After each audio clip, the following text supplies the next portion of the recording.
ನಮಸ್ಕಾರ, ನೀವು ನೋಡ್ತಾ ಇದ್ದೀರಾ ಭ್ರೂಣ ಹಂತಕರು ವಿಶೇಷ ನೇರ ಪ್ರಸಾರ ಚರ್ಚಾ ಕಾರ್ಯಕ್ರಮ. ಆ ವಿಚಾರದ ಕುರಿತಾಗಿ ನಾನು ಚರ್ಚೆ ಮಾಡೋದಿದೆ. ನಮ್ಮ ಇವತ್ತಿನ ಸ್ಟುಡಿಯೋದಲ್ಲಿ ಗೆಸ್ಟ್ಗಳು ಕೂಡ ಜಾಯಿನ್ ಆಗಿದ್ದಾರೆ. ಅವ್ರನ್ನ ಮಾತನಾಡಿಸ್ತೀನಿ. ಕಂಪ್ಲೀಟ್ ಆಗಿ ನೋಡ್ತಾ ಹೋಗೋಣ. ಆದ್ರೆ ಅದಕ್ಕೂ ಮೊದಲು ಈ ಕ್ಷಣದ ಒಂದು ಬ್ರೇಕಿಂಗ್ ಅಪ್ಡೇಟ್ ಅನ್ನು ಗಮನಿಸ್ತಾ ಹೋಗೋಣ. ಮಾರ್ಚ್ 1ನೇ ತಾರೀಕು ದಿ ರಾಮೇಶ್ವರಂ ಕೆಫೆಯಲ್ಲಿ ಬಾಂಬ್ ಬ್ಲಾಸ್ಟ್ ಆಗುತ್ತೆ. ಅವತ್ತಿನ ದಿನ ಒಂದು ಕ್ಷಣಕ್ಕೆ ಸಿಲಿಕಾನ್ ಸಿಟಿ ಜನ ಬೆಚ್ಚಿ ಬಿದ್ದಿದ್ರು. ಅವತ್ತಿನ ಪ್ರಕರಣಕ್ಕೆ ಸಂಬಂಧಪಟ್ಟ ಹಾಗೆ ಶಂಕಿತ ವ್ಯಕ್ತಿಯ ಮತ್ತೊಂದು ಎಕ್ಸ್ಕ್ಲೂಸಿವ್ ದೃಶ್ಯ ಬಯಲಾಗಿದೆ. ನಿಮ್ಮ ವಿಸ್ತಾರ ನ್ಯೂಸ್ ನ ಸ್ಕ್ರೀನ್ ಮೇಲೆ ಎಕ್ಸ್ಕ್ಲೂಸಿವ್ ದೃಶ್ಯಗಳನ್ನ ನೀವು ಗಮನಿಸ್ತಾ ಹೋಗಬಹುದು. ಬಾಂಬ್ ಬಿಡೋದಕ್ಕೂ ಮುನ್ನ ಆತ ಓಡಾಡಿರುವ ದೃಶ್ಯ ಬಯಲಾಗಿದೆ. ಟೋಪಿ ಹಾಕಿದ್ದಾನೆ, ಬ್ಯಾಗ್ ಹಾಕೊಂಡು ಓಡಾಡಿದ್ದಾನೆ ವ್ಯಕ್ತಿ. ಕುಂದಲಹಳ್ಳಿ ರಸ್ತೆಯಲ್ಲಿ ಆತ ಓಡಾಡಿರುವಂತಹ ಎಕ್ಸ್ಕ್ಲೂಸಿವ್ ದೃಶ್ಯವನ್ನ ಗಮನಿಸ್ತಾ ಹೋಗೋಣ. ತನಿಖೆ ವೇಳೆ ಸಿಸಿಬಿ ಪೊಲೀಸರಿಗೆ ಈ ದೃಶ್ಯಾವಳಿ ಸಿಕ್ಕಿದೆ. ಬಸ್ ಇಳಿದು ಶಂಕಿತ ಉಗ್ರ ಬರ್ತಾ ಇರೋ ದೃಶ್ಯ ಕೂಡ ಸೆರೆಯಾಗಿದೆ ಸಿಸಿ ಕ್ಯಾಮೆರಾದಲ್ಲಿ.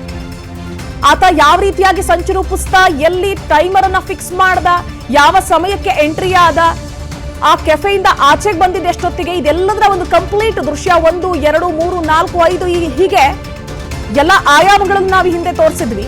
ಇದೀಗ ಆತ ಬರೋದಕ್ಕೂ ಮುನ್ನ ಸಿಸಿಟಿವಿಯ ದೃಶ್ಯಗಳಲ್ಲಿ ನಾವು ಗಮನಿಸ್ತಾ ಇರೋ ಹಾಗೆ ಆ ಫುಟೇಜ್ ಸಿಸಿಬಿ ಅಧಿಕಾರಿಗಳಿಗೆ ಸಿಕ್ಕಿದೆ. ಸಾಕಷ್ಟು ಸಿಸಿ ಕ್ಯಾಮೆರಾಗಳನ್ನು ಅವರು ವಶಪಡಿಸಿಕೊಂಡಿದ್ದಾರೆ. ನೀವು ಎಡಭಾಗದ ವಿಂಡೋದಲ್ಲಿ ಗಮನಿಸ್ತಾ ಇರೋದು ಆತ ರಾಮೇಶ್ವರಂ ಕೆಫೆಗೆ ಬಸ್ ಸ್ಟಾಪ್ ಅಲ್ಲಿ ಬಂದು ಇಳಿತಾನೆ. ಆಗ ಅಲ್ಲಿ ಟೈಮರ್ ಫಿಕ್ಸ್ ಮಾಡಿ ಕೆಫೆಗೆ ಒಳಗೆ ಹೋಗ್ತಾನೆ. ಅಲ್ಲಿ ಒಂದು ರವಾ ಇಡ್ಲಿ ತಿಂತಾನೆ. ಅದಾದ್ಮೇಲೆ ಆ ಒಂದು ಬಾಂಬ್ ಅನ್ನ ಅಲ್ಲಿಟ್ಟು ಎಸ್ಕೇಪ್ ಆಗ್ತಾನೆ. ಆದ್ರೆ ಇದು ಬಲಭಾಗದ ವಿಂಡೋದಲ್ಲಿ ಏನ್ ನೋಡ್ತಾ ಇದ್ದೀರಿ, ಈ ಒಂದು ದೃಶ್ಯ ಓಲ್ವೋ ಬಸ್ ನಲ್ಲಿ ಈ ಶಂಕಿತ ಬಾಂಬರ್ ಓಡಾಡಿದ್ದಾನೆ ಅನ್ನೋದಕ್ಕೆ. ಬಿಎಂಟಿಸಿ ಬಸ್ ಅಲ್ಲಿ ಓಡಾಡಿದ್ದಾನೆ. ಬಿಎಂಟಿಸಿಯ ಓಲ್ವೋ ಬಸ್ ನಲ್ಲಿ ಓಡಾಡಿದ್ದಾನೆ. ಇದೇ ರೀತಿಯಾದಂತಹ ಒಂದು ಕ್ಯಾಪ್, ಆ ಗ್ಲಾಸ್ ಜೊತೆಗೆ ಮಾಸ್ಕ್. ಇದೇ ವ್ಯಕ್ತಿ ಎಲ್ಲೆಲ್ಲಿ ಓಡಾಡಿದ್ದಾನೆ, ಯಾವ್ಯಾವ ಬಸ್ಗಳಲ್ಲಿ ಸಂಚರಿಸಿದ್ದಾನೆ. ಆಲ್ಮೋಸ್ಟ್ ನಾವು ದಿ ರಾಮೇಶ್ವರಂ ಕೆಫೆಯ ಸುತ್ತಮುತ್ತ ಒಂದು 20 ಕಿಲೋಮೀಟರ್ ವ್ಯಾಪ್ತಿಯಲ್ಲಿ ಪೊಲೀಸರು 5 ತಂಡಗಳನ್ನ ರಚಿಸಿಕೊಂಡು ಈಗ ಆಲ್ರೆಡಿ ಅಲ್ಲಿ ಒಂದಷ್ಟು ಸಿಸಿಟಿವಿಗಳನ್ನ ವಶಪಡಿಸಿಕೊಂಡು ತನಿಖೆಯನ್ನು ಮಾಡ್ತಾ ಇದ್ದಾರೆ. Ballari, Tumakuru, NIA and team ಆ ಕಡೆಗಳಿಗೂ ಭೇಟಿ ಕೊಟ್ಟಿದೆ. ಅಂದ್ರೆ ಈತ ಎಲ್ಲಿಂದ ಬಂದ, ಹೇಗೆ ಎಸ್ಕೇಪ್ ಆದ, ಯಾವ ಮಾರ್ಗದಲ್ಲಿ ಈತ ಸಂಚರಿಸಿರಬಹುದು, ಅಥವಾ ಮೊನ್ನೆಯಷ್ಟೇ ನಾವು ಗಮನಿಸಿದ್ವಿ ತಮಿಳುನಾಡಿನ ಅತಿ ಬೆಲೆಯ ಚೆಕ್ ಪೋಸ್ಟ್ ಅನ್ನ ಕೂಡ ತಡೆದು ಒಂದಷ್ಟು ವಿಚಾರಣೆಯನ್ನ ಅಥವಾ ಕಾರುಗಳನ್ನ ತಪಾಸಣೆ ಮಾಡಿದಂತಹ ಬೆಳವಣಿಗೆಯನ್ನ ಕೂಡ ನಾವು ಗಮನಿಸಿದ್ವಿ. ಒಟ್ಟಾರೆ ಇಂಚಿಂಚು ಜಾಲಾಡ್ತಾ ಇದ್ದಾರೆ. ಈ ಬಾಂಬರ್ ಎಲ್ಲಿಂದ ಬಂದ, ಯಾರ ಕಡೆಯವನು ಈತ? ಯಾಕಂದ್ರೆ ಇದುವರೆಗೂ ಯಾವುದೇ ರೀತಿಯಾದಂತಹ ಉಗ್ರ ಸಂಘಟನೆಗಳು ಈ ಒಂದು ಬಾಂಬರ ದಾಳಿಯ, ಈ ಬಾಂಬ್ ದಾಳಿ ಏನಿದೆಯಲ್ಲ, ಇದರ ಒಂದು ಹೊಣೆ ಹೊತ್ತಿಲ್ಲ.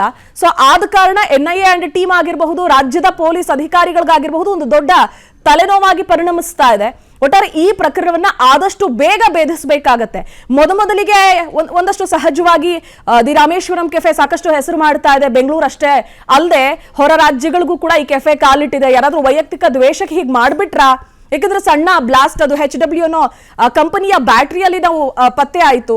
ಸೊ ಅದೆಲ್ಲವನ್ನ ಗಮನಿಸಿದಾಗ ಆ ರೀತಿಯಾದಂತಹ ಒಂದು ಅನುಮಾನ ಕೂಡ ಮೂಡ್ತು. ಆದ್ರೆ ಅಲ್ಲ, ಇದು ಉಗ್ರ ಚಟುವಟಿಕೆನೇ ಅನ್ನೋದಕ್ಕೆ ಅಲ್ಲಿ ಸಿಕ್ಕದಂತಹ ನಟ್ಟು ಬೋಲ್ಟ್ಗಳು ಉದಾಹರಣೆಯಾಗಿ ಸಿಕ್ಕಿದ್ವು.